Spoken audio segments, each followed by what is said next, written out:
Boa tarde, pessoal. Vamos fazer o fechamento do dia 2 de maio, né? Vamos fazer o fechamento do índice, dólar e também do S&P através do SPY. Vamos começar com o índice, né? Um dia, um dia bem diferente, né? Porque ele faz uma lateralidade na abertura, em seguida rompe com força e morre. Depois faz uma lateralidade estreita, onde que é quase impossível de operar. Só com ordens limitadas e bem curto. É, Ele segue o que ele já vinha fazendo na sexta-feira, né? Porque ao final do dia da sexta, ele faz aquele dia de tendência da sexta-feira, né? Que é um dia de lateralidade em tendências, que eu até mencionei no último fechamento. Ele rompe abaixo da linha de tendência, rompe abaixo da média de 20 também, faz a primeira barra de gap da média móvel, falha, faz a segunda e vem testar a máxima em duas pernas. Ele até solta uma barrinha de reversão na própria sexta-feira, nesse movimento de duas pernas para testar essa máxima. É até interessante porque aqui ele rompe, mas é uma armadilha de segunda perna. Aí solta essa barra de reversão. Se isso daqui fosse o início do dia, seria até uma venda plausível para você operar uma MTR, reversão majoritária de tendência. E na própria sexta ele já vem rompendo aqui. Hoje ele abre com um gap. Inicialmente ele vem e dá uma enroscada aqui na média de 220, que é equivalente à média de 20 dos 60 minutos. Nessa região eu até efetuei uma compra, eu tinha um cluster aqui nessa região. Efetuei uma compra acima desse candle, só que meu alvo estava aqui para cima. O mercado veio, nessa barra de entrada eu já trouxe meu stop para cá, então aqui o stop já era bem curtinho mesmo. Mas só que junto com Nova York, o mercado desabou e me estopou aqui embaixo numa pequena perda. É, o interessante é que basicamente ele seguiu o que ele estava fazendo sexta-feira. Ele faz a entrada da MTR, faz o primeiro swing, pullback, e vem fazer outro swing e reverte toda aquela tendência. Um movimento bem forte, com barras grandes e tudo mais.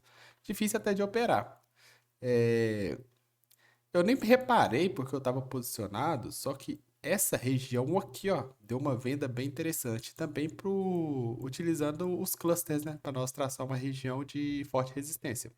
Vou até traçar aqui para vocês terem uma noção de como é simples.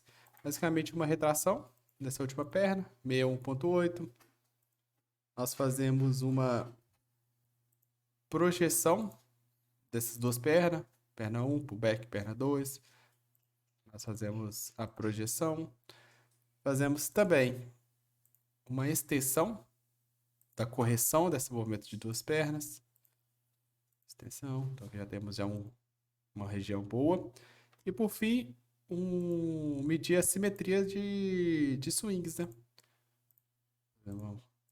E aqui nós encontramos uma região extremamente interessante, uma região de muita resistência. Vou até excluir os outros níveis que não tem muito sentido agora, é o 61,8, né? Então, tira aqui, tira aqui, tira aqui e aqui. Tira só o 61,8. Aqui eu deixo só o de 3,6.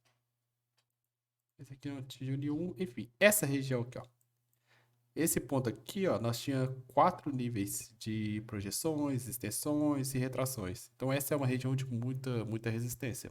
Como eu estava posicionado para um trade longo e aqui também tinha sentido eu manter a posição, então aqui eu nem prestei atenção nisso. Só que ele falha aqui. Então se eu não estivesse posicionado, eu poderia tentar uma venda nessa barra grande aqui, ó. Talvez eu esperaria um pouco pela sobreposição. Nós temos uma lateralidade, temos uma, duas, três, quatro, cinco, seis, sete barras se sobrepondo quase que 100%, uma lateralidade em cima da média no móvel, mas ainda será válido uma venda aqui. Se eu tivesse executado essa venda, eu teria saído nessa região aqui, ó, que é os alvos que eu utilizo. Alvos. Realizaria uma parcial aqui, avaliaria como estava a pressão, como estava muito forte, eu não realizaria o final aqui, eu guardaria e realizaria no terceiro alvo. Seria um baita de um trade. Mas por mais que eu não tenha pego esse trade, que eu estava focado no trade de dólar, eu peguei um no dólar que foi equivalente, foi muito bom também. Agora eu vou excluir aqui os desenhos. Então o mercado faz esse rompimento, né, do range de abertura, vem com força e depois simplesmente morre. Eu também tinha um clusters aqui, eu queria efetuar uma venda aqui, só que o mercado ele não corrigiu até esse ponto e veio aqui já testar essa mínima e falhar. Esse dia é interessante para frisar o espectro do price action, que é possível ter lateralidades que se converteram em tendências extremas e vice-versa, tendências extremas se convertendo em lateralidade. Então, isso é interessante porque a qualquer momento nós podemos ter operações e a qualquer momento nós temos que ter noção de que o mercado pode mudar. Olha como nessas barras o mercado a cada tique vem abaixo de outra barra e vem com muita força.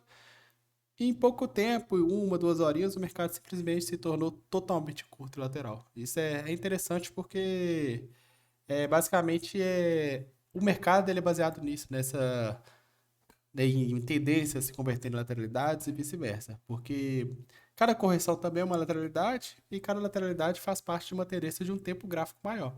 Então, para hoje foi um dia um tanto quanto difícil de operar, porque se você não pegou esse rompimento ou não pegou uma venda aqui, nessa região aqui, ó, você simplesmente não fez nada. O restante do dia não teve nenhuma operação. Mas um dia bem legal também, né? Agora vamos para o S&P. Vou olhar o S&P através do SPY, que é o ETF que segue o S&P, né?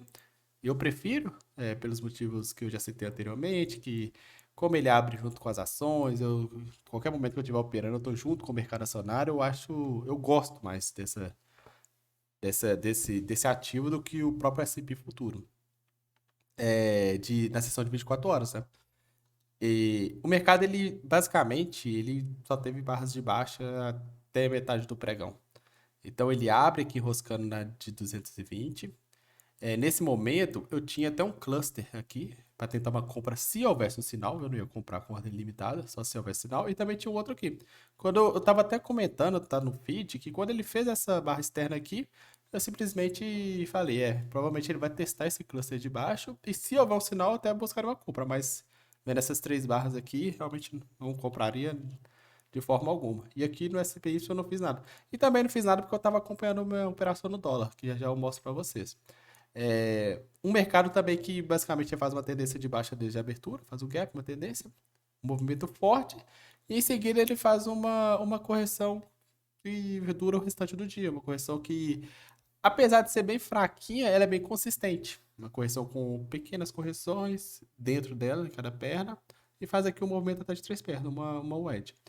Interessante aqui que um trade bom para ter pego no SPY seria vender essa inside, a primeira correção de um rompimento, né, uma L1, vender aqui seria interessante. E também se você tivesse visto toda essa queda, tudo não tivesse feito nada, você poderia utilizar o setup da barra careca, que é até um setup que eu deixo lá fixado no feed, que basicamente é vender a primeira barra careca em um impulso. No caso do impulso de baixa, vender a primeira barra que não tenha sombra inferior. Aqui teve um pouquinho de sombra, mas se você desconsidera, porque perto é o suficiente. Não precisa de ter perfeição, né? Se você verifica aqui, você venderia o seu stop na máxima da barra de sinal. E nesse caso, geralmente eu faço uma parcial em 1 para 1 e busco o restante do trade em um movimento projetado. Mas como o mercado estava extremamente forte aqui, mercado climático muito forte e tudo mais, eu saía total 1 para 1 ou então eu aguardaria fraqueza. E aqui ficou claro que o mercado enfraqueceu. O mercado vinha de grandes barras de tendência de baixa, com pequenas correções, fez uma L1 implícita, rompeu, fez um outro doji, outra correção implícita, rompeu. E nesse momento ele fez um canal. Você vê pelo canal pela negociação bilateral em tempos gráficos menores. Sombra abaixo, muita sombra abaixo, doji, doji, doji, e aqui o mercado muda. Inclusive pode ter sido um impulso, pullback, segunda perna, pullback, terceira perna, um impulso e canal num tempo gráfico menor. Se você no tempo gráfico menor o suficiente, você consegue ver até as três puxadas aqui. Então nessa queda toda, você poderia ter vendido essa barra interna, poderia ter vendido essa outside, que ela quebra esse pullback aqui do primeiro movimento e numa barra forte tendência, ou vendido ao mercado em qualquer momento. Aqui no SPY também eu tinha um cluster bem interessante com algumas outras projeções, umas projeções diferentes nessa região aqui, ó. Eu tava buscando uma venda aqui, só que quando o mercado veio em micro canal dessa forma, eu desisti completamente porque não tinha sentido efetuar uma venda nessa pressão aqui e também não fiz nada. Também já estava tarde, é melhor ficar com o resultado que eu já tinha no bolso, né? E para finalizar, Vamos olhar o mini dólar. Mini dólar. Mini dólar, ele abre forte, bem interessante. Eu vou até desconsiderar essa lateralidade aqui que teve na última da sexta-feira para analisar. Ele segura aqui na média de 220 na sexta-feira, só que hoje ele já abre com um modo rompimento, né? Uma lateralidade na abertura. O range dessa lateralidade é bem pequeno, então era provável que ele iria romper para um lado e ele rompe com força para cima. Essas quatro barras aqui, ó, já indica que possivelmente temos 60% de chance de ter uma tendência de alta desde a abertura. O mercado seguir subindo para sempre. Neste momento aqui, ó, quando o mercado faz primeiro pullback, eu tracei e encontrei clusters nessa região. Vou até marcar com um retângulo onde que eles estavam. Os clusters estavam nessa região aqui. Além disso, era a média móvel de 20 períodos exponencial. O mercado tinha rompido com força a lateralidade da abertura e tinha deixado um gap com a média de 220. Era uma H2 e também uma reversão de 3 barras aqui. Então aqui foi uma entrada que eu fiz sem hesitar, porque é uma entrada muito boa. Eu comprei acima dessa barra, stop aqui abaixo. Inclusive o vídeo dessa operação tá lá no feed com o desenvolvimento dela. O meu alvo inicial foi aqui. Vamos traçar os alvos. Meu primeiro alvo aqui, eu fiz uma parcial de 50% da posição aqui. E em seguida, eu não quis trazer até aqui sim, porque eu tinha um receio disso aqui se transformar numa tendência em forma de impulso e clímax. De só atingir o 100% e depois o mercado morrer. Então, o restante da minha posição, eu saí aqui, ó. Na verdade, quando eu vi essa barrinha se formando, essa sequência de barras depois de uma tendência forte, aqui para mim era o suficiente. Então eu acho que eu saí mais ou menos aqui, ó. Quase que nessa massa. Porque eu imaginava que o mercado ia fazer um projetado dessa perna e depois ele ia morrer. Eu até comentei naquela análise de 11 horas que ficar muito esperto com essa região daqui. Inclusive foi o que ele fez. Ele faz um impulso, pullback, faz um outro movimento muito forte.